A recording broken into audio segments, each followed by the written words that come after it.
De er en grotte for at træne og overleve i 3 uger. De flyver op og ned for at træne at være vægtløs. De skal træne, så det ikke bliver slap for ISS. De 2 piloter og en rumturist skal op til rumstationen ISS, som kredser rundt om jorden. Det tager 8,5 minutter at komme derop, og 6 timer at blive koblet på. Den gamle mand kører ind til ISS. Velkommen, ja. Det er også et toilet i ISS. Man kan godt være astronaut uden at komme i rummet. Andreas Mogensen skal ud og udforske et lyn. Andreas Mogensen skal ud og sende nogle mikrobotter.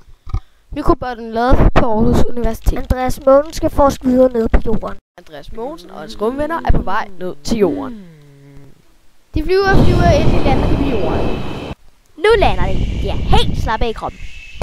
Så kommer redningsmanden og redder dem. Så kører de igen. De glemte lige den russiske og operasangeren, så dem tager de lige med. Okay. Så kører de igen. De kører. Så kører de lidt mere, endelig standser de. De smider dem ud af bilen, de rejser sig op, og de jubler. Slut!